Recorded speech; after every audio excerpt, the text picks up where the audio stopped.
everyone. Happy Monday. Thanks so much for joining us today. Um, Andrew and I are here to talk about understanding KWGM documents and to go over them and their importance for both the buyers and listing side. All right. I'm just going to wait. Let's see. Time is it? All right, looks like we have a solid crew. So yeah, and if you have any questions, feel free to put in the chat and I'll make sure to be aware of the chat and let Andrew know the questions coming in. And yeah, all right. Thanks, Andrew. All right, excellent. So this is I'm not sure what I expected, but this feels like a bigger group than I expected. So that's awesome. So we're just gonna dive right in. We're gonna talk through all the forms that are required on the buyer side and all the forms required on the seller side. For the most part, the seller forms are a repeat, so there's not going to be that much to talk about when we get to them. Other than, I believe, the listing agreement. I think for the most part, otherwise it's pretty much the same forms. Oh no. So, one thing I'll tell you before we dive into any of these forms is you should constantly kind of have the perspective with these forms of using them as your opportunity to create the right expectations, right? I think when we're writing an offer with a buyer and going through that document, that's our opportunity to create the right expectations for them so that they're clear about kind of what's going to happen. Because one thing in this business that always happens is expectations will get created, whether we create them or our clients make their own expectations. And often that's when there's a huge breakdown in the process, is when our clients make their own expectations, as opposed to us being able to help them form those in a more informed way. So, Kelly, are we good at this point? We're good. Yes. Sorry, every time I went to go to the chat, it would log out of. Okay, let's Okay, jump right cool. into the first set here. So you see the checklist here. It's important that you guys use this checklist early on, especially because it simply does the job of a checklist. Make sure you don't forget things. I'm going to run through the stuff that's on here real quick, because some of these things are not things we're going to talk about as far as when we get into the forms. But you'll see the very first thing on there, MLS printout. There's really only one reason that that's a pretty good practice, and that is just simply ensuring that you have kind of like a time-stamped marketing document that, let's say it clearly says on there that all the kitchen appliances were staying, and then you put that in your offer, and then we get to closing and there's appliances there that are not the same appliances, or there's not appliances there. That's just one more piece of the paper trail that says clearly, like, this is what was staying in addition to the contract. So that's the best value for that MLS printout, is really just, like I said, some marketing language that clearly states what was supposed to exist, or what maybe it says something to the effect of, like, the seller was in process of making a repair or something like that. Is really the value of having that. Obviously, you need a purchase agreement with any deal you're turning in. So you see that as the second item. Then below that is disclosures. This is an unfortunate one when people don't have disclosures in the file, because that really turns into a serious problem for a buyer's agent, because there's times where we get a check and we're asking for documents, and then it turns out there's no signed property disclosures. It usually only happens on cash deals, because if there's a lender involved, the lender's going to ask for it. So that kind of saves you the opportunity to miss that. But on a cash sale, not getting those signed can turn into a real problem after closing, if then there is a problem. And then the buyer says, well, I didn't ever know anything about this because you never showed me the disclosures. So really important that you're in the habit of making sure that you have those either at the time you write an offer or immediately after you put a deal together. Lead-based paint disclosure, same thing. Also really important when you're sharing that lead-based paint disclosure out with people, that you're also sharing the EPA pamphlet. Obviously, it's not a required document because it doesn't get signed, but sharing that in .loop creates the paper trail that you provided it, because that lead-based paint disclosure specifically says that I've received this and I understand it, right? So to have not sent it would be problematic. Obviously, copy of earnest money check. I will say, copy of earnest money check could mean a lot of things. It could mean the copy of the earnest money check doesn't literally need to be a copy of the check. It could be an email from a title company saying that they've received and deposited the check. Um, some title companies push out actual receipts. Some title companies just send emails, but it doesn't necessarily need to be a copy of the check. So don't get too hung up on that. It's really more a copy of evidence that it exists and it's been deposited. Um, Consumer guide agency relationships, that along with your buyer agency agreement are two things that you should be getting signed on day one. The first time you sit down with somebody and decide to work together, or before you go show them the first house you're going to look at, because that's the point in time when that needs to be signed. Um, our ABA document, as well as any ABA document that at any point you may have personally. Those all need to be in the file because you need to be disclosing, even if it's not with the title company or the lender or whoever you might have an ABA document with.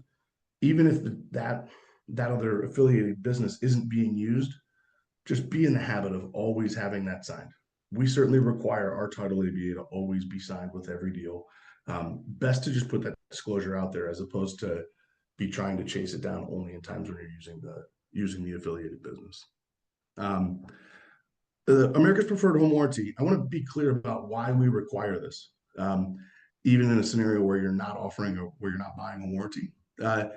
America's Preferred Home Warranty will cover up to 75% of your E&O deductible in the case of a lawsuit where buyers are suing sellers and you get named. If we can prove that you're offering a home warranty on every deal.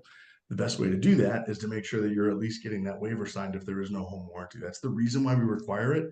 It's not because we really want to collect the document. It's because we really want you guys to be able to benefit from the relationship we have with them, which part of that relationship is getting that coverage. Copy of escrow letter. Pretty self-explanatory. Escrow letters are in our documents. You don't need to create one or anything like that. But that's important that that's in there because that's one of the things that we try to match up and make sure your information in command, the escrow letter, and the actual check that gets received are all the same. And if they're not, then it'll be Kate's job to help you kind of identify what's actually correct and what's not. Green sheet printout, not a real thing anymore. So don't need to worry about that. That's from putting them into command. Looks like we got to update the checklist a little bit. Down the other side, point of sale stuff only applies in certain cities. Really important though, if you're operating in cities where there's point of sale inspections, that you're getting all the right documentation as early as possible. If you're selling a violation-free house, great, get that document. Don't wait till the very end to go try to chase it down, because you may find out that you're surprised and it's not violation-free. So best to get that ahead of time and make sure that you understand where you're at.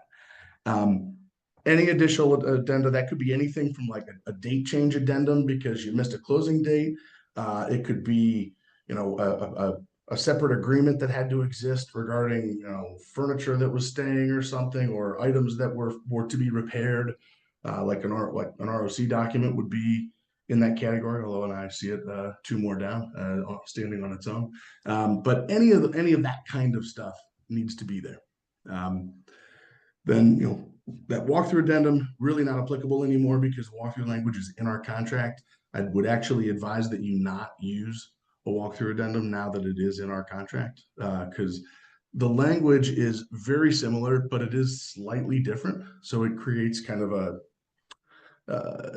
like a difference of what the walkthrough is or is not supposed to be, depending on the language that governs at that point. So do not use that at this point. Just use the contract that has the walkthrough language in. And then ROC, like I already said, make sure, even if it's a clean ROC, just make sure it's in the file. And then condo addendums. If you're selling condos, that addendum is really important to have in there. We see a lot of times condo sales happening and that addendum does not exist. And that's not a good thing because that's the opportunity early on for your buyer to have the protection of being able to review the status of the condo, the bylaws and things like that, as well as financials, to make sure that they're happy to move forward. If you don't use that addendum when you write the offer, you don't carve out that opportunity for your client, which would be unfortunate. So, all right.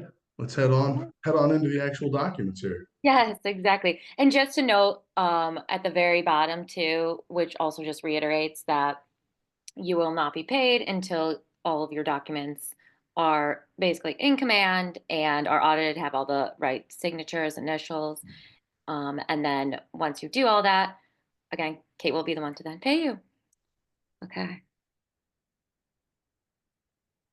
All right, first document. I guess Okay. I need to update that checklist because this one wasn't even on there.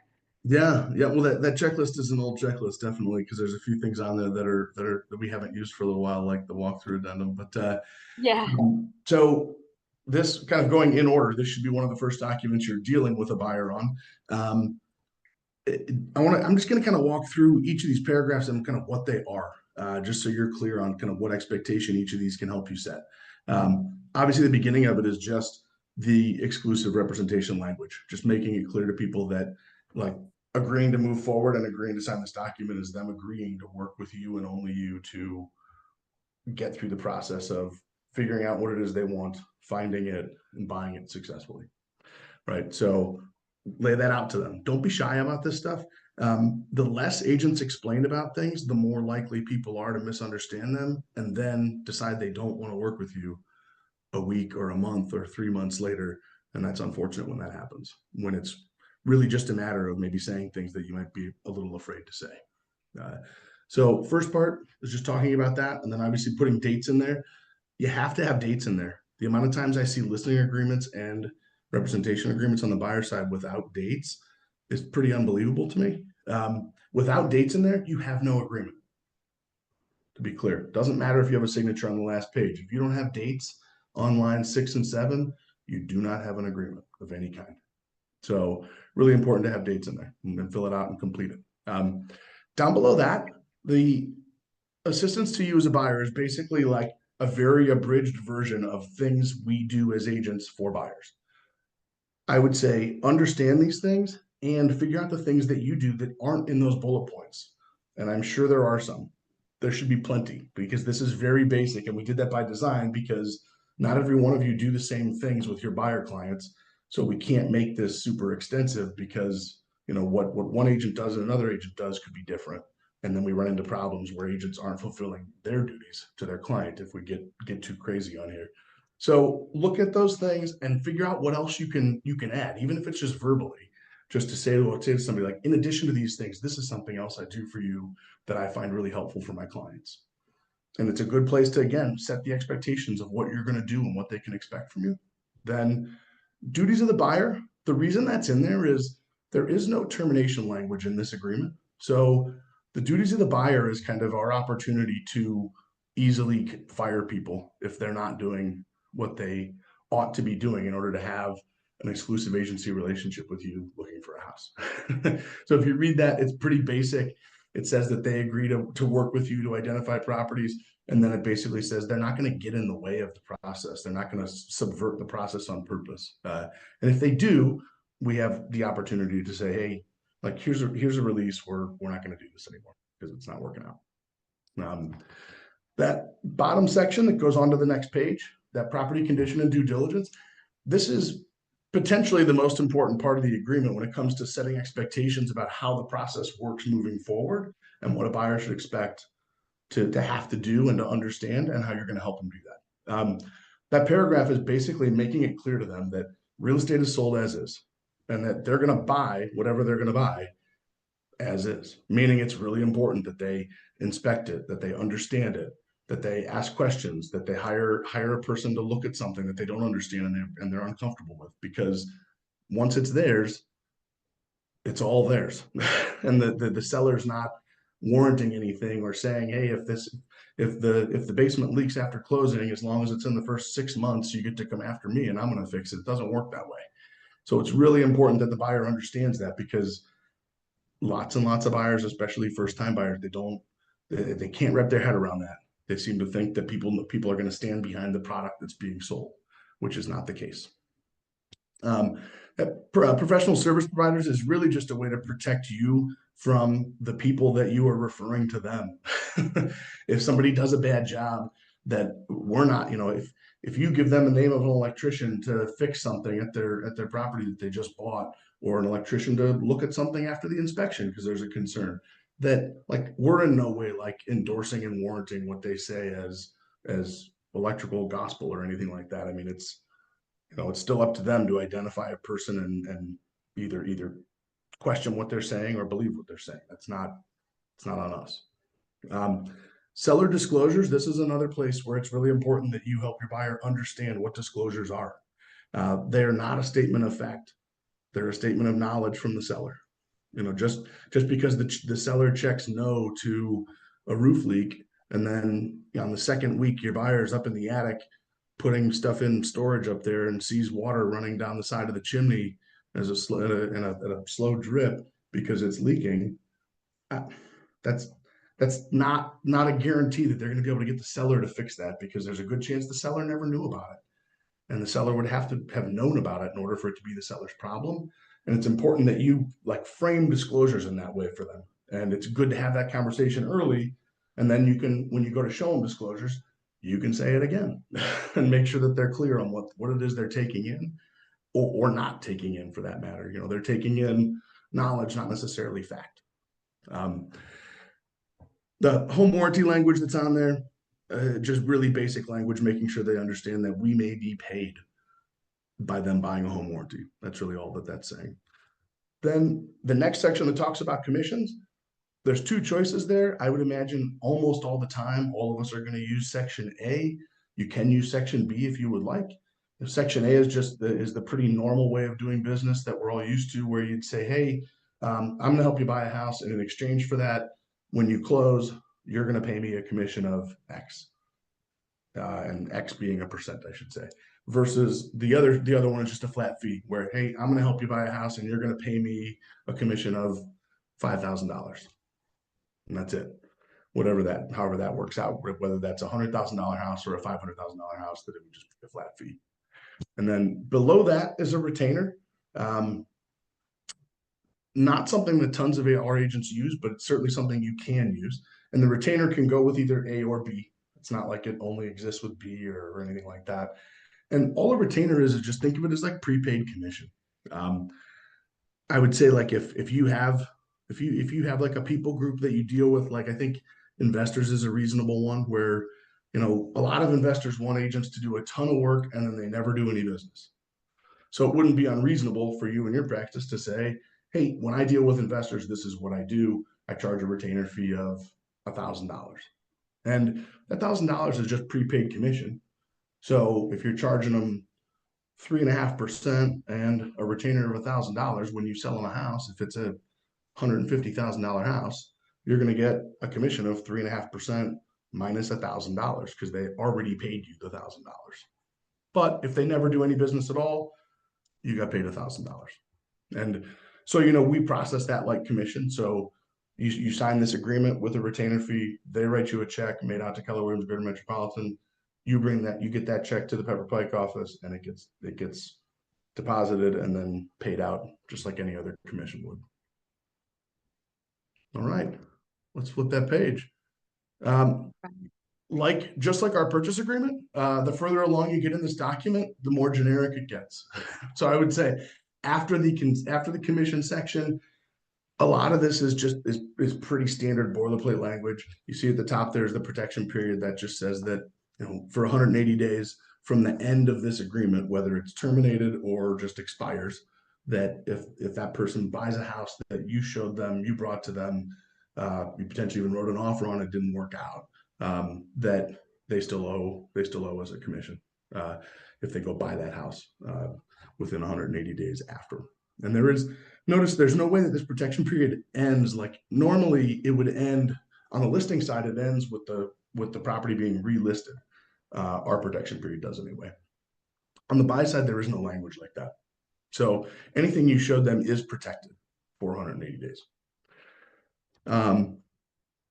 Agency just says that we're going to give them a consumer guide agency. We're going to talk about that form, I believe, next, so I'm not going to dig into that. That fair housing paragraph is just a prescribed paragraph that needs to be in an agency agreement. So, nothing special there. Cybersecurity it is important on the buyer side, especially, that you have a conversation with your buyers about the fact that they should never, ever be wiring any money anywhere without getting on the phone with the person they're wiring the money to confirm the wiring instructions that they have. Most title companies do that through, they'll send them wiring instructions through some kind of like secured system, whether it be Qualia or some other kind of encrypted email or something. Still always a good idea to call the title company, call that escrow agent, get them on the phone, read back the escrow, or the wiring instructions, and make sure that you're getting those instructions from the right person, that they are correct. Every year we have at least 4 or 5 buyers lose 5 figures worth of money because they send the money to somebody who is not real or not a part of the transaction, I should say. They are real people, but they're not people that should be owed the money. So don't let your clients be one of those people. Other potential buyers, this just discusses contemporaneous offers opportunities, which is basically you have 2 buyers who are both looking for a house in Brecksville, and they both want to spend between 500,000 and 700,000, and there's a new listing listed for 699, and you're going to show it to both of them, and both of them love it, and both of them want to write an offer. And this talks about how that works. Just so you know, as a realtor, you can certainly do that. All you have to do is disclose to both parties. Best is to do that by email and get a response from them saying, hey, that's fine. I understand. I still want to write an offer with you. If either one of those parties doesn't want to move forward with you for that property, just get them to somebody else in the office that you know and say, hey, like, just for this property, if you want to move forward and you're uncomfortable moving forward with me with 2 buyers, I'm going to have Jim help you write your offer. And then if that person isn't the buyer of that house, then you'll move on with them and still be their agent. Jim's not going to be their agent now. Jim's just filling in for that house because that person was uncomfortable with you writing offers for 2 different buyers. So most of the time, I think you'll find people will be okay with it. You just need to explain clearly to them that neither person's going to get any information about the other offer, and that you're going to write the offers as they want to have them written, and you'll counsel them just the same as you would if you were writing one offer. So that's it. Then everybody signs, and you've got yourself a listed buyer. Anybody have any questions about that buyer agreement? I'm not paying attention to the chat. Kelly, is there anything in there? Let's see. Oh, Kate asked if I made the presentation, and I did. No, so there wasn't anything in the chat yet. So as I'm talking, don't be afraid to unmute and interrupt me if there's something that I'm kind of glossing over that you do have a question about, but otherwise you can also put them in the chat. So on to the consumer guide. This is like the simplest form that we have that everybody has to sign. So I'm going to just tell you exactly what I say about it. And we'll dig into each paragraph a tiny bit. But the exact words I say to every person I give this to is, this is a generic document that's state required. It has nothing to do with the house you're buying or selling, but it just describes all of the different types of agency relationships that an agent at Keller Williams Greater Metropolitan can have with a member of the public. That's it. That's really all it is. So it talks about representing sellers. It talks about representing buyers. It talks about dual agency. That's interesting. It says dual agency, and then it says representing both buyer and seller, which is the same thing.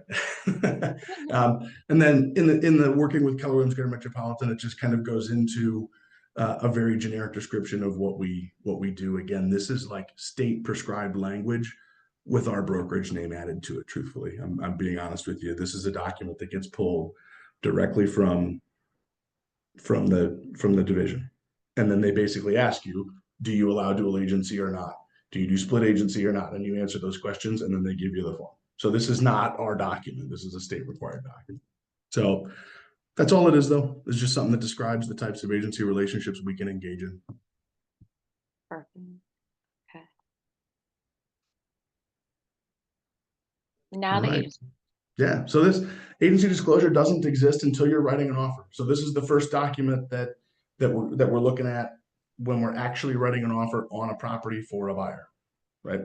And this only gets filled out on the buyer side generally, and then the listing agent receives it with an offer.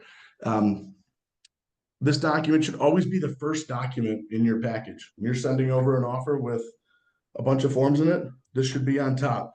Oddly enough, by law, the state requires this to be shown by the listing agent before the offer.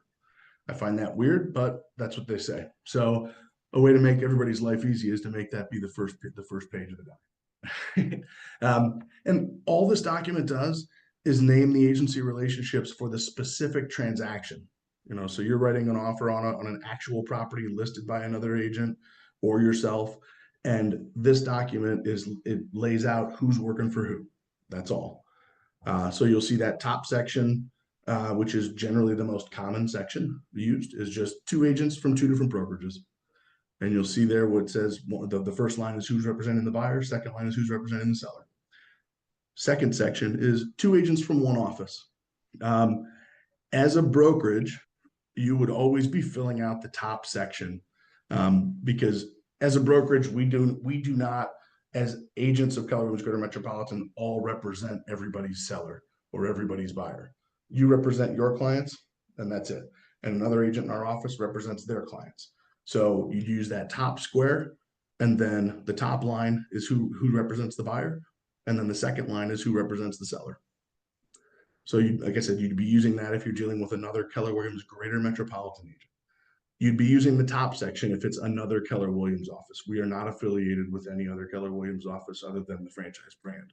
As brokerages, we're all different brokerages.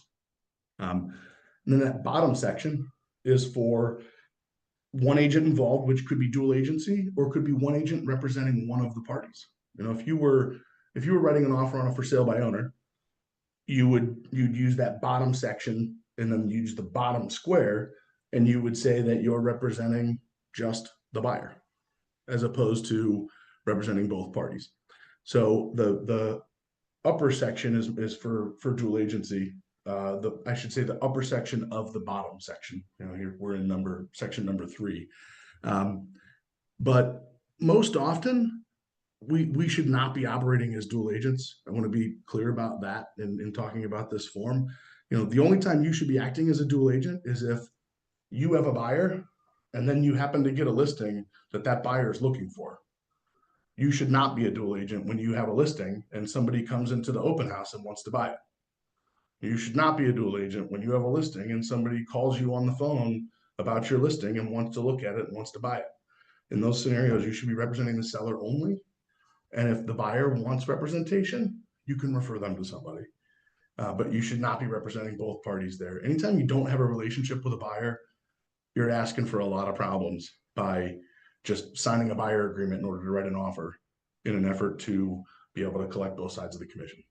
So it surprises me how many agents in this business do not know that you don't have to be a dual agent to be the only agent involved in a transaction. But that is the case. You can represent just the buyer or just the seller, and there not be another agent involved. Page 2 of this document just talks about dual agency. The simplest thing I can tell you about dual agency is you become kind of a neutered agent. You're no longer advocating for either party. You're just kind of like pushing the documents back and forth between them. Obviously really important that you're not giving either party any information that would be confidential that normally they wouldn't have if there were two agents involved. So that's the key way to explain it, if you find yourself in that kind of a situation. Any questions about this? I feel like the agency relationship stuff can be a little bit touchy sometimes. No questions. Okay, perfect. Oh, you got it. You covered all the bases, Andrew. All right, our purchase agreement. Some sections of this I'm going to fly through, and if you have a question, please stop me. And the things that I think are most important, we're going to spend a little bit of time on. Very top is all really basic information. Those first 15 lines or so there, just buyer's information, parcel number, address, the things that are staying. One thing that's really important is that you take some time to actually identify what things could be an issue that either are staying or not staying. So And when I say that, I don't mean things like refrigerators necessarily. That's pretty straightforward. The things that have their own check boxes are all pretty straightforward, normal things. The things that don't are the things where people start to make their own expectations, and we have to be able to control those expectations. So that would be things like a play set in the backyard, um, an above ground pool. Have you guys noticed that there's like more and more substantial temporary above ground pools than there used to be? I feel like that's become a more common thing, that it would be a good idea to be clear about in the also included or not included section on here. I'm not talking about those like metal ones that are with a deck built around them. I'm talking about like those ones that are rubber that are actually kind of like dug into the ground a little bit, but they're also kind of temporary. If you were to take the water out of them, they just kind of fold in on themselves. I don't know what the right answer is on those, but it would be a good idea to address it on here as to whether it is or isn't staying. I'm trying to think any other TVs and TV mounts. That for some reason has become confusing. I will tell you that the actual answer is that the TV mounts are fixtures, and those should stay just like a light fixture. TVs are not fixtures. They're just not. I don't have anything to compare them to. But they just, so when you see a house, when you're showing a house to somebody that they're going to write an offer on, and there's mounted TVs in the house, their expectation might be that because the TV is mounted to the wall, that the TV is a fixture. It's not. Just the mount is a fixture. So important to make that to distinguish that and let people know, again, so they either know what to ask for or they understand what to expect. But again, not a bad idea to put like on the also included line, just TV mounts. TV mounts in living room, master bedroom, and finished basement. To just write that on there is, makes it so nobody can say, that's not what I thought, right? That's what we're trying to limit, is people saying those words to you. Then that secondary offer section down below this, that's just in a scenario where you have lost in multiples or a house sold right before you got a chance to write an offer, and your buyer really loves it and wants to wait and see, and the seller's willing to sign a secondary offer also. So with a secondary offer, all you're doing is the seller is guaranteeing that if the primary offer doesn't close, they have to deal with you at the terms in the agreement that they've accepted as a secondary offer. So you can use that to your advantage at times. So it's not a bad thing. I think our secondary offer language personally is a little lame because it gives the buyer the opportunity to still back out anytime before they're told that they're the primary offer. But that's what was decided on. So just know that if you do have a secondary offer in with a buyer, with our agreement anyway, and the date is 30 days out, and 10 days out, they find another house they'd like to buy, all you need to do is notify the listing agent that you no longer want to be a secondary offer. And as long as that written notification comes before notification to you saying that you're not the primary offer, then that cancels the secondary offer agreement.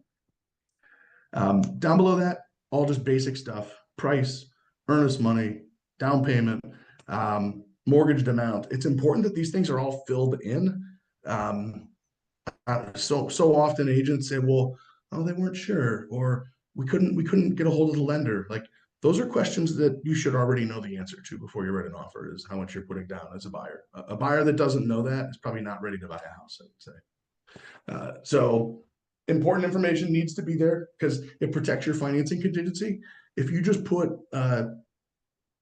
TBD or to be determined by the lender, now your buyer doesn't have like a defined substantial financing contingency that says we're applying for a mortgage to put 10% down, and then it appraises, it doesn't appraise, but well, they still qualify for a mortgage to buy the house, just not the one with 10% down. Now you have a problem, and your buyer's not going to be real happy with you. So fill those things in. You can use percentages instead of dollar amounts. I do when I write offers. I find that a lot easier to use a percentage instead of a dollar amount, just because then if you change the price, you don't have to change all the other numbers. I'm going to give you my general rule on earnest money as far as amounts go. Take it or leave it. I think earnest money should be about 1% of the purchase price. It's up to you if that's what you want to do, but just if you're fishing for what should I do with this, that's my normal normal number. Down below that, you see you're just going to check the financing type.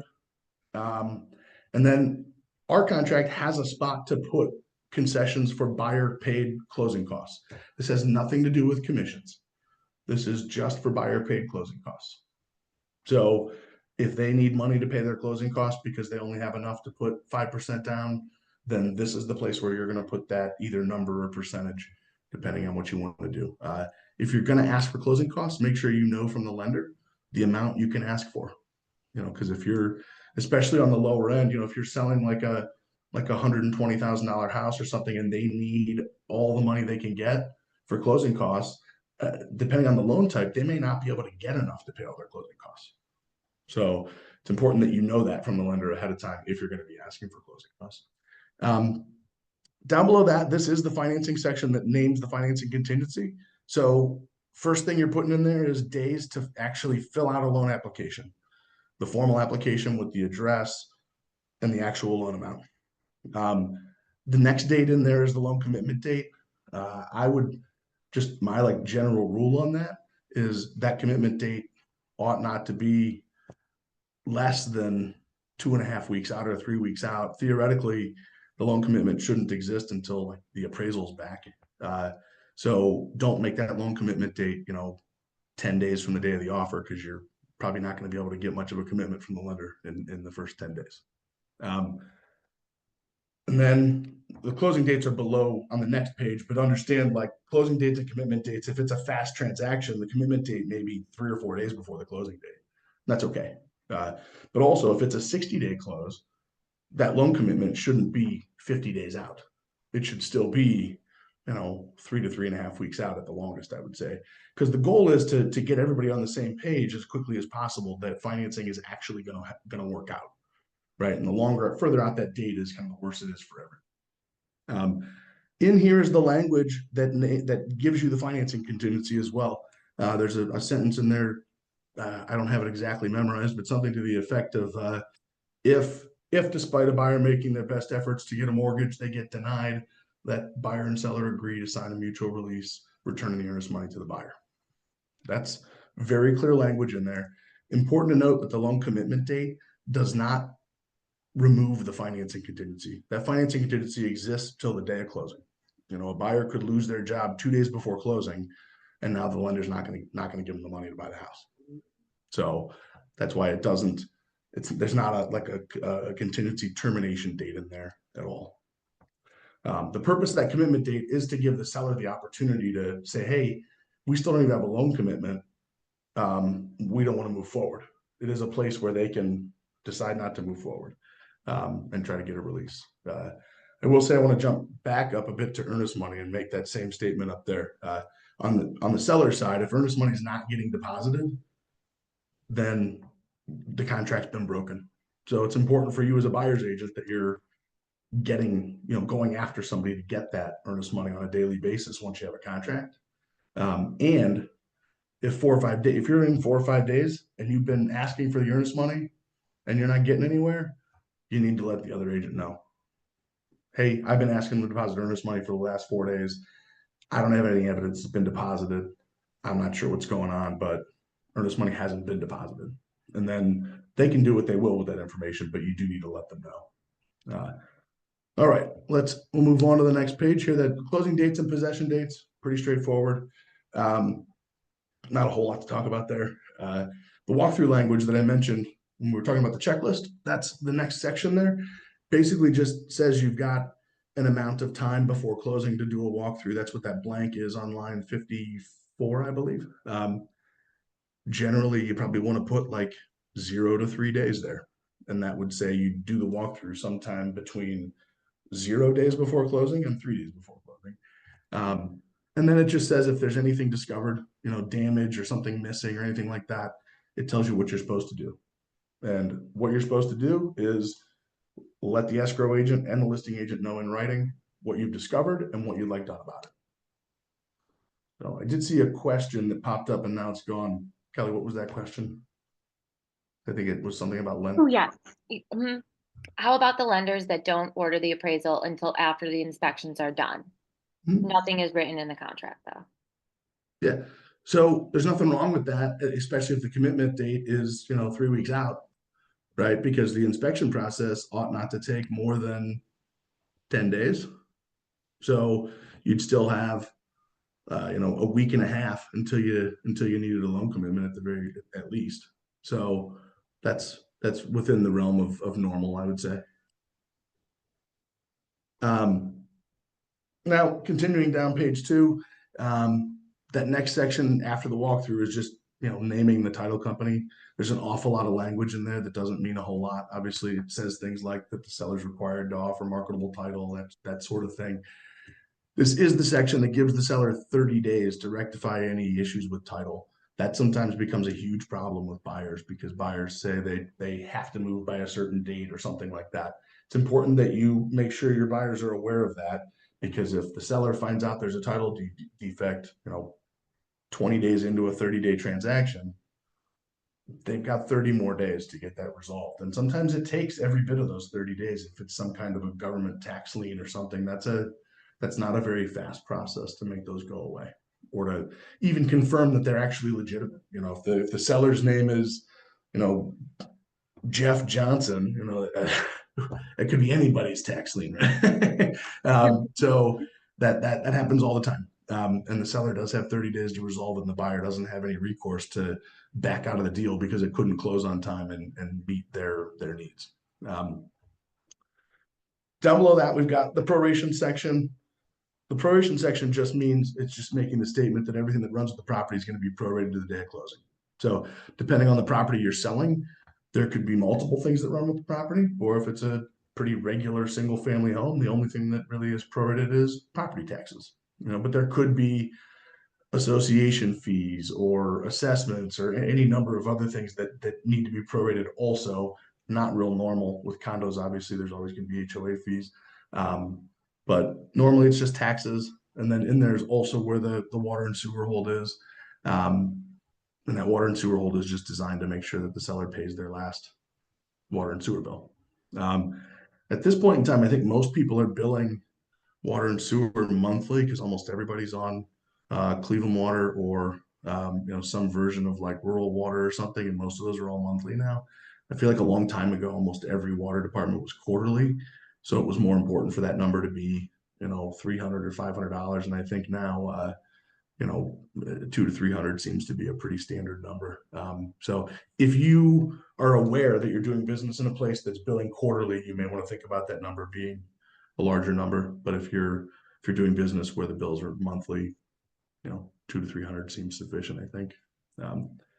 Then over to the next page where we talk about inspections, the closing disclosure thing, and that none of that really means a whole lot. The home warranty section's at the top of page 3, just filling it out if you're doing one, and if you're not, you just say no.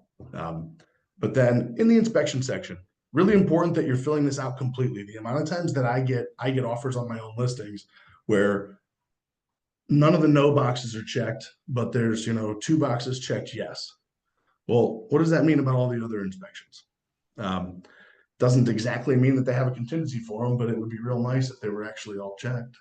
So do the right thing, check every section, yes or no.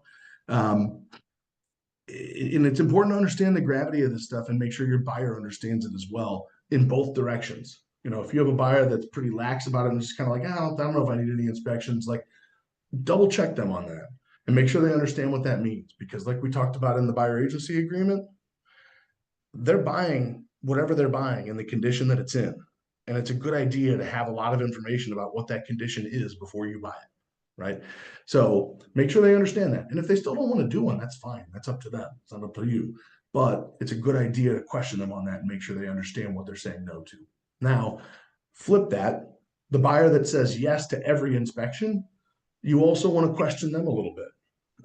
In part because there's a good chance the seller may not accept their offer if there's any potential other activity at all. So, because I've had plenty of times where agents say, well, they just wanted to make sure they could do any of these inspections. They're not sure if they're going to do them all though. That's not real helpful. So make sure they understand what checking all those means and what that might mean to the seller. If you got somebody going in that direction. So now Below the inspections, really all on the next page. So Kelly, if you can flip the slide, Yeah. it talks about what happens after the inspection. We've got three choices after the inspection. You can, move forward as agreed, move forward subject to a change, or not move forward at all. And you only have 3 days to make that decision after the last inspection's done. So you need to get something in writing within 3 days of the last inspection. Then this is the part everybody misses somehow. Buyer and seller only have 3 more days to come to an agreement if what was asked for was some kind of renegotiation, whether it be a repair or a credit or whatever. So you only have 3 more days. And so often this gets dragged out and gets kind of protracted. And then people don't realize they don't really have an agreement anymore. If one of the two parties says, hey, you know what, like it's the 5th day, we were supposed to have this done by 3 days. I don't feel comfortable. I don't want to move forward. That's still on the table for either party once you get past that 3 days. So just know that because I think a lot of people don't realize that last section's there, and it is. And it says pretty clearly that the contract's null and void if you don't have an agreement within 3 days from the receipt of the ROC. Below the inspection period, there's really not too much more to talk about. You're doing things like checking off whether you've received the property disclosures or not yet. You're I'm trying to see what's on this that last page. That representations and disclaimers, just making it clear they're not buying the property due to any specific representations that have been made to them, but because they saw it and they liked it. So there's really not much else there.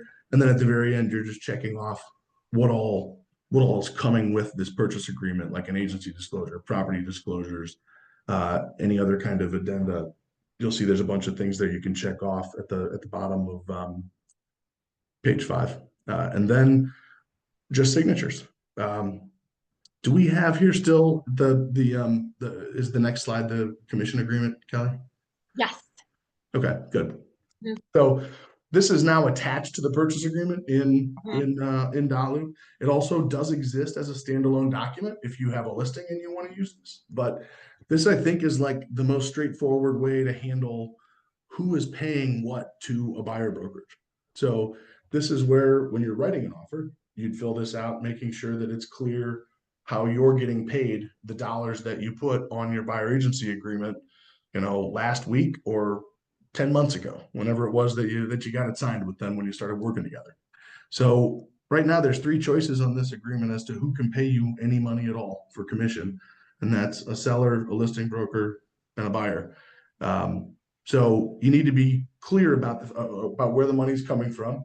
Ideally, if we're asking a seller to pay your commission, then you're using that first line, which is the seller line, and putting in the commission that's on your buyer agency agreement on that line.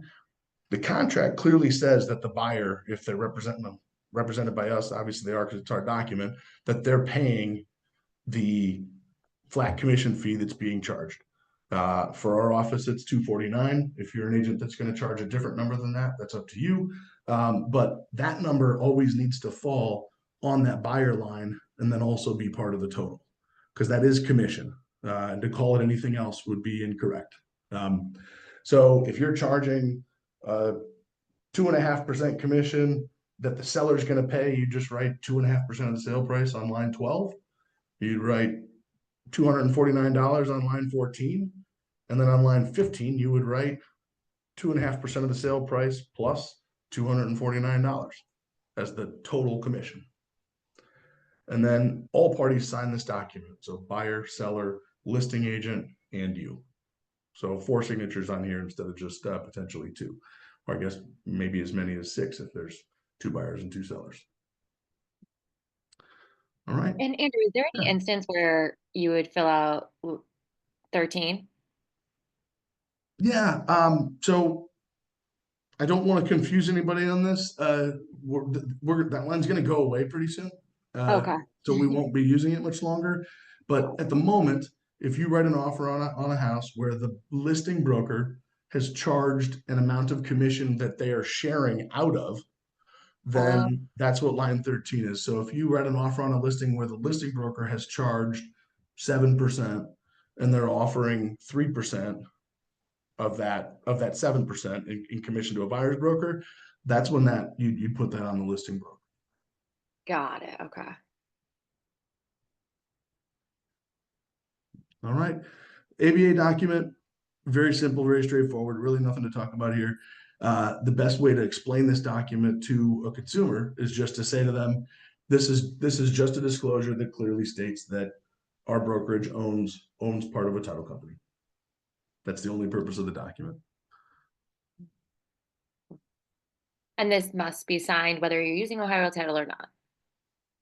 Yes, yes. Yeah. What, there's a question in here. I have Oh, a couple of deals where the agent on the other side said, "Oh, it disappeared on me." oh. Here, I'll read it. Yeah. I have a couple of deals where the agent on the other side said their clients are not required to sign our ABA, only their ABA. Should I just tell them that my brokerage requires it and ask again for them to have their client sign? We don't need the other client's signatures on the ABA. Okay. We We only just need need our we client. only need our client's signatures on the ABA. Not a bad idea for the other party to sign it, but it's not necessary. Yeah. Good point. So whoever you're representing is whose signature you'll need. Yes, because that's the person we're obligated to disclose to, right? I mean, we have a very different duty to our client than the person on the other side of the transaction. Mhm. So that's why it's important that we're disclosing that to our. Okay. Perfect. Sounds good. All right. All right. Now the Next up, property property disclosure. disclosures. So Yeah. again, most important thing I will say about these is these are not a statement of fact. They are a statement of knowledge. The amount of people that get water in in the basement for the first time after closing is very high. But the thing is, what happens every time something bad happens at a house right after closing is the buyer calls somebody, whether it's a basement person or an electrician or a roofer, depending on what the problem is, a plumber, and inevitably the contractor comes in and the first thing they say is, "Oh, this has been going on for a long time." They had to know about it. That's the first thing that they get told every single time. And I will say, being able to prove that it's been going on for a long time doesn't mean anything. In like a case where a buyer is saying, "Hey, you should have disclosed something to me that you didn't," because the only thing that matters is proving that the seller actually knew it was going on, which is a very different thing than that it was going on. So it's important that you like frame these correctly with your clients, especially people who look at the disclosures and there's nothing on them. There's nothing really disclosed, and then they say like, "Oh, I don't think we need to do an inspection." Those don't go together. Same thing with like a house that's violation free. Like a point of sale inspection is not the same as a home inspection. But all these is the seller filling these out, hopefully to the best of their knowledge, and being truthful and accurate, just answering the questions. There's questions about plumbing and sewer and water supply. There's questions about roofs. There's questions about water intrusion and mold and structural damage and bug damage. All the things that you can think of that if they came up at a home inspection, people would be like, "Oh, that's going to be a big deal to fix." Right. So, and then they're answering yes or no. And if they're answering yes, they're telling you something about it in writing on here. So it can be a valuable document, but it's also important that your client only puts so much stock in it and that they're still doing their own due diligence to make sure that they're comfortable with the property they're buying. All right. So that's the disclosures in a nutshell. And this just, again, I This is saw, more of it. mhm, must be signed by all parties, signed and initialed. Yeah, buyer and seller. Every Mhm. page gets initialed, and then the now second to last page is the place where it gets signed by all parties. Yeah.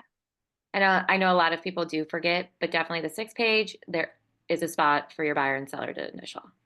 No. All right. Okay. Lead-based paint disclosure, kind of same thing. Lead-based paint disclosure, it's weird for there to be something on these. And I only say that because almost nobody ever does a lead-based paint inspection.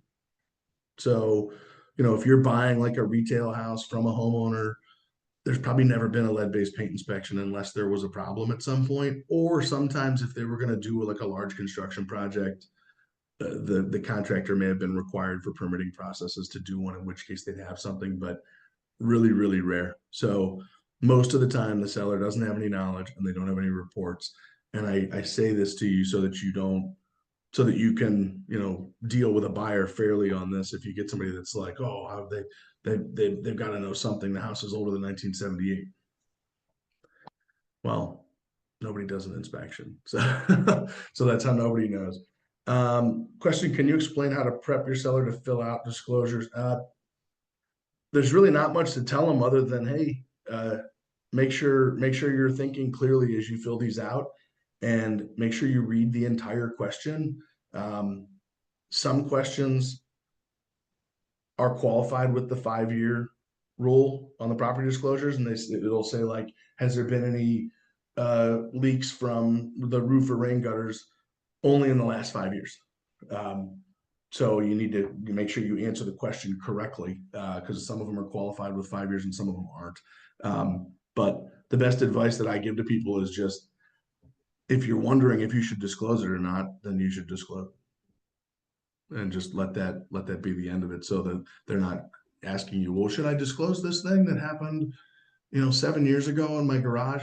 Yeah, go ahead and disclose it. Most of the time, people do not get squirrely about seeing a bunch of stuff on the disclosures. I think a lot of times it creates like a level of transparency that makes people feel more comfortable than anything else. So, but this isn't rocket science. They just need to, be thoughtful about it and actually like think clearly, especially people who have lived in the house for, 15 years or 20 years. There's a lot to try to remember. So that's it. And another question, if the home was built after 1978 and the list agent doesn't have one at all, is that ever okay?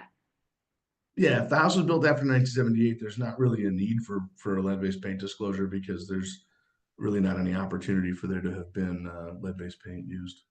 Okay, cool. And All there's right. the home warranty application. So this application is embedded in a much bigger document that is like the marketing document for the home warranty company, that also describes what's covered, what's not, all that stuff. This is just the application page, which I think is page 2 or 3 of that document. This, like I said before, always needs to be signed, whether they are waiving it, which means they're going to sign at the very bottom under that little paragraph that says waiver, or if they're offering it and going to buy one, then they're going to sign right above that, where there's 4 empty boxes for buyers and sellers to sign. But always, always, always get this signed. It is for your protection, not for our amusement. Yeah, so always get it signed. And if you are getting home warranty, make sure you fill out everything Yeah, to the entirety. including the boxes where you're saying what level of warranty or what kind of Mhm. additions you're including, Yeah. that sort of thing. And with this stuff, if somebody wants a warranty and you're wondering about some of the additions, best thing to do is to get on the phone with Renee Kozak and kind of make sure you guys fully understand, what does this additional coverage actually cover? Mhm. Because the marketing document may not be overly clear in some cases. All right. Questions? Okay.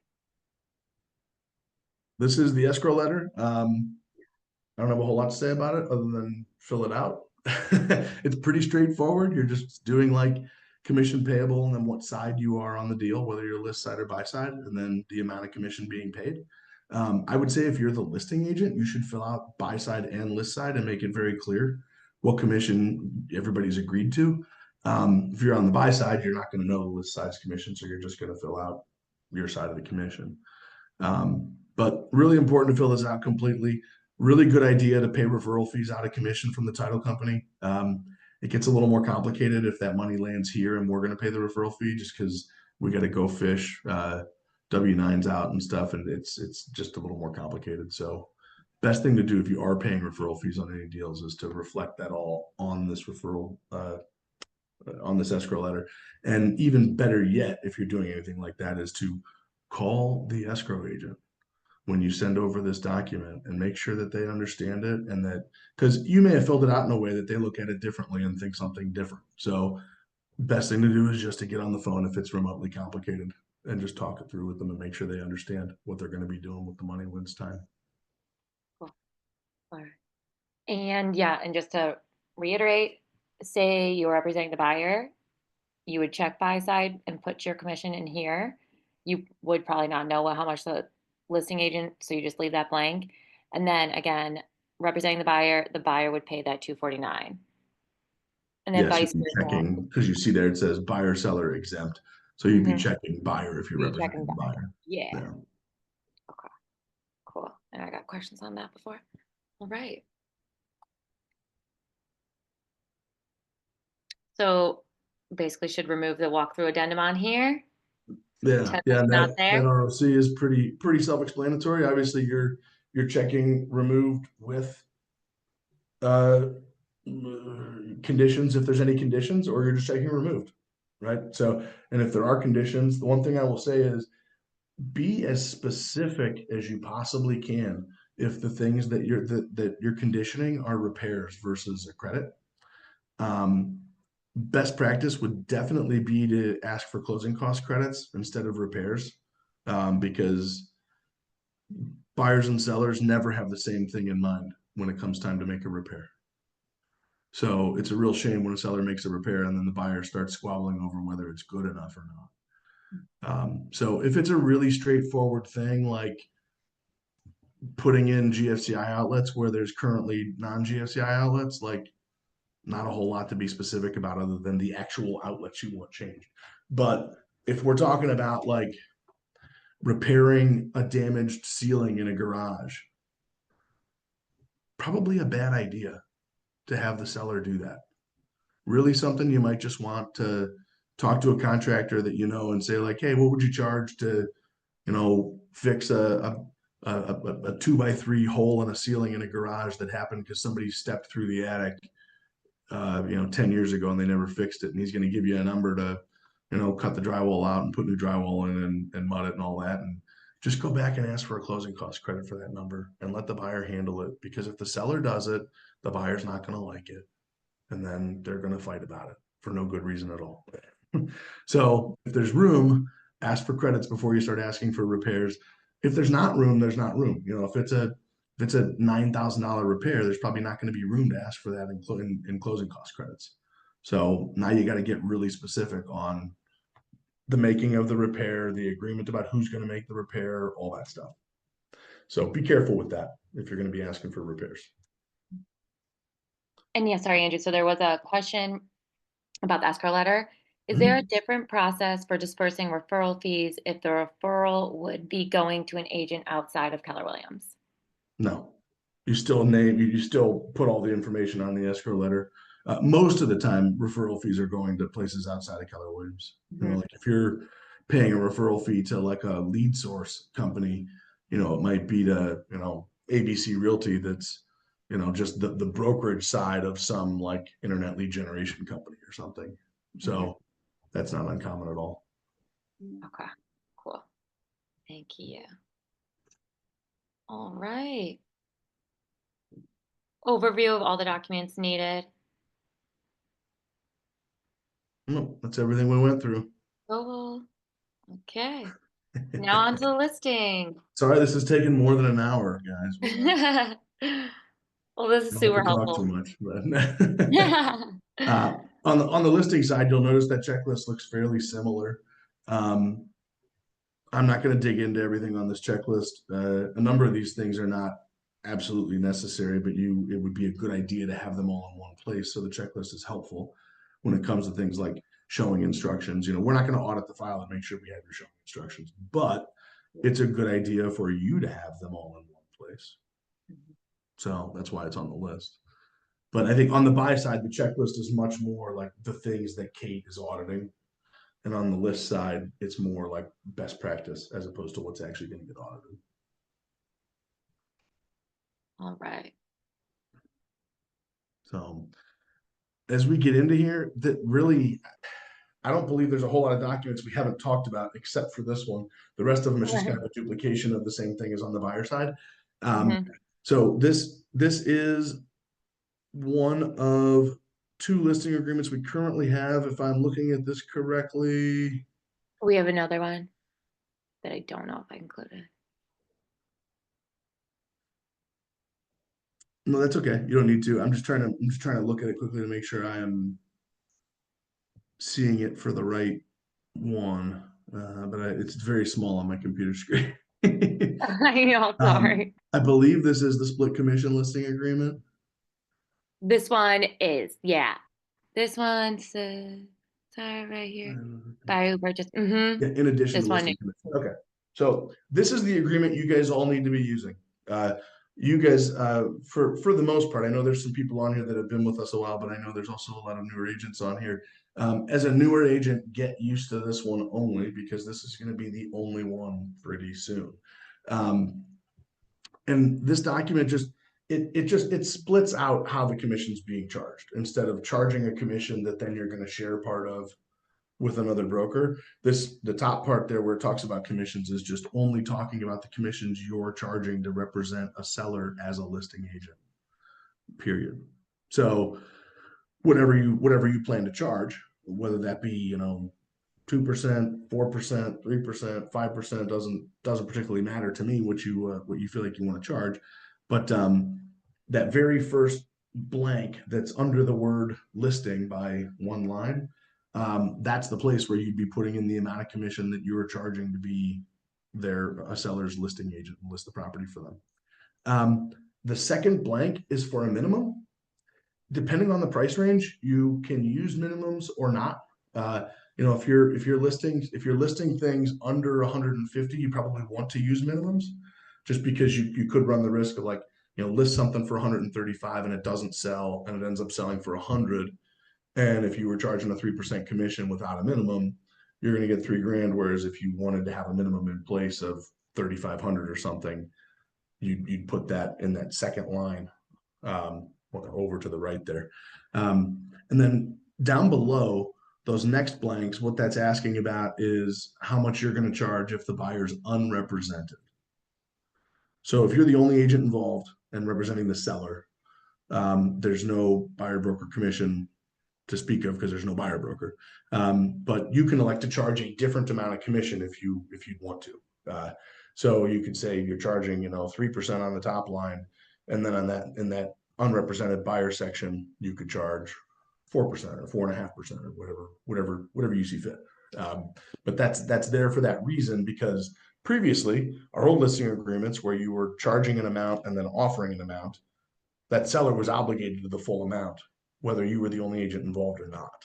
So this is an effort to try and recoup that and make sure that you get paid for the fact you're going to do more work, and there's definitely a little more risk when you're the only agent involved representing just the seller. Down below that, we get into some of this stuff really parallels the buyer agency agreement. Protection period, I actually touched on that briefly. It basically says if we take the house off the market at some point and then it sells to a person who looked at it while you had it listed, they still owe you a commission as their listing agent because you generated that buyer. Now, our protection period expires in either 180 days or when the property gets relisted by a different broker. At that point, the protection period no longer exists. Next section down just says if you want to use this, I use this listing agreement and I put 0 on this line every time. You can do whatever you like though.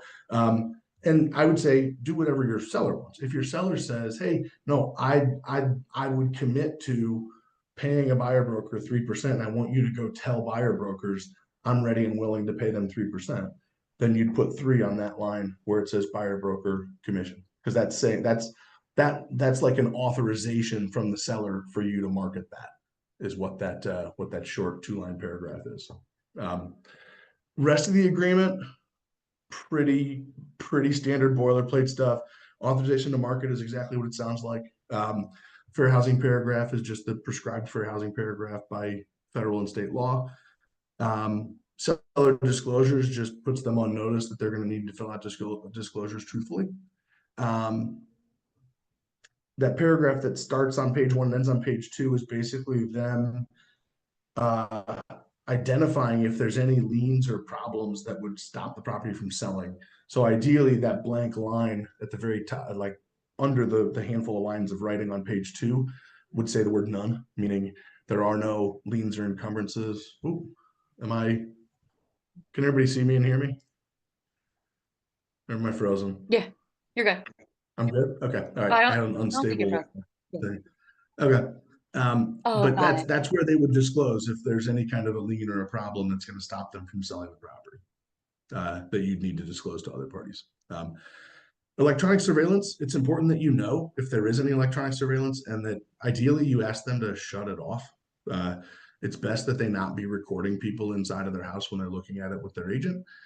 If they're going to record it and they say, no, I'm not going to shut it off, we need to disclose it, that that's the case, that there is electronic surveillance in the house that's going to be recording these people while they're there. So that's why we're asking the question on the disclosure, or on the listing agreement rather. Rest of this, pretty generic. Asked about home warranties, if we want to offer one or not. Point of sale inspections, just kind of, it's there just for you to trigger your memory to know, hey, this is a city with a point of sale requirement, so we need to address that. Security and insurance and maintenance is just making it clear to them that they're not hiring us to do any of those things. It's still their responsibility to secure, maintain, and insure their property. Um, Cybersecurity is there, much less of a deal on the seller side than it is on the buyer side. You know, sellers aren't generally wiring people money for a transaction, but still good to put them on notice that, hey, like there's people who are watching emails for these things, and when they see there's a real estate transaction going on, they might try to figure out a way to take advantage of you. So just if there is anything where you're paying anybody, call them and make sure you can confirm that this is legitimate. So that's really it for the listing agreement. Any questions? Any questions? I don't think so. Okay. All Yeah, and right. I think, as I remember looking through these slides earlier, the rest of this is basically the same documents we've already discussed, but Mhm. that's the same ABA. You need it on the Same. seller side, just like you do the buyer side. Mhm. If you want to just keep flipping through, yeah, same thing Yeah, in the agency agency. disclosure, same thing here. Mhm. What That's the pay? web-based paint disclosure, and then Oh, okay, yeah. And then these are the just like actual extra MLS documents. input. So I will say the MLS input form is not required Right. by either us or the MLS. You know, if you want to use it, you can. I don't really know why a person would. It's like you like would fill all this out, and then you'd have to go in the MLS and fill it And all fill out in the MLS. it. So I don't really get the point of this anymore. This document exists from a day when every single brokerage had one person in the office that inputted the listings. But that is not the way almost every brokerage works now. So this is kind of a old time document. It's also very long now. This is still the old one. The new one in the MLS is now like 8 pages long or something. Mhm. Right. Um, But but also is good to know the answers to when going through it and putting in the MLS, so you're not asking your sellers agents at all hours. Like, oh I guess wait, that's true. If you want to fill this out with a seller to make sure you have accurate information, that wouldn't be a bad Mhm. idea. Not something I've ever done in my life, but wouldn't be something that you could that would be a bad thing by any means. Mhm. I would say a lot of the information is like in tax records and stuff, Right. but you know you could certainly go through and fill this out with a seller when you're at their house. Yeah. Thing is, some of the stuff they're not going to have the information on either. Right. And You know, you look through some of this, if they're like, I don't know anything about yeah. that. Right. But Um, this again, this is not. We don't require this document as part of our audit, so mhm. not something that you definitely need to use. Yeah. And yeah, and then the showing time instructions, just making sure that you ask your sellers when people come into the property. Whether you mark it down on the sheet or not, just knowing that these are the options for showing time. Yeah, if they have any special needs, I mean, you can basically create any kind of parameters around showings that you could possibly imagine. Yeah. So if your seller has any specific needs, whether it be, you know, babies napping or um, days they work from home or days their son works nights or whatever it might be, you can certainly control those things and not allow showings during certain times. All right. Any questions on these? No. Okay. Okay, cool. And then, yeah, then this just again reiterates everything that's checklist. Do you get, do you have to get the home listed in 48, I'm sorry, 72 hours from signing the listing agreement? So, one thing I guess I didn't touch on the listing agreement, you need to get it in the MLS within 2 business days of the start date on the document. So the start date on the listing agreement is not necessarily the signature date, right? I could get a listing agreement signed today that starts next Tuesday. So then you'd have to be in the MLS within 48 hours of next Tuesday. So like basically Thursday. Yeah. Yeah. Yeah. Well, yeah. And then I mean, that does not include non-business days, which the MLS does not count Saturdays, Sundays, or any holidays you don't get mail on. Oh, good to know. So those give you some extra days. So theoretically, like if you had a start date of Friday, it wouldn't Yeah. need to be in the MLS until Tuesday. Got it. Okay. Don't know why you'd want to wait that long, but if you Yeah. felt the need to, I guess you could. I don't Yeah. know. And good to Um, know about this signature thing as well. Yeah, yeah, that, so I will say, just like on the buyer agreement, on that listing agreement, if you don't have start date and end date, you don't have an agreement. Right. You can have people sign stuff with no dates, and agents do this all the time, and they think that's their way of like, kind of like putting the hooks on the seller, and now like I've got a listing agreement signed. But you don't have any agreement at all signed because there are no dates. So if they decided 2 days later that they changed their mind or they didn't want to list it at all, um, you wouldn't have anything whatsoever to release them from or to hold them to. So good idea to fill in those dates. You can always change the dates and get initials on date changes, but good idea to have dates in there. Awesome. Okay. All right. Thank you, Andrew. Cool, cool. Thank you guys. Thanks for staying on with me. I know we went a little bit long, but that was a lot of documents. I Yeah. need some water. I know, right? I keep chugging coffee and it's not helping. All right, guys. Okay. Thanks All so right. much. And Wait, sorry, Andrew, I'll one leave all last my question. information there down low. If you have any questions at all along the way, don't hesitate to reach out. I'm happy to help any way I can. Okay. And Andrew, sorry, like, one last question. Typically, how long should an agreement be for? I mean, my standard's always been 6 months. Mhm. I think in this market, I wouldn't want to sign a buyer up for less than 6 months, and I'd be happy to take a listing for less than 6 months. So Yeah, I think if right. you've got a seller that's just like, I'm not signing anything that for more than 60 days, like, okay, that's fine. We'll sign a 60-day agreement. But Yeah, I generally do everything for 6 months. 6 months. Cool. All right. Okay. Well, All thanks, right. everyone. Thank you guys. I'll see ya.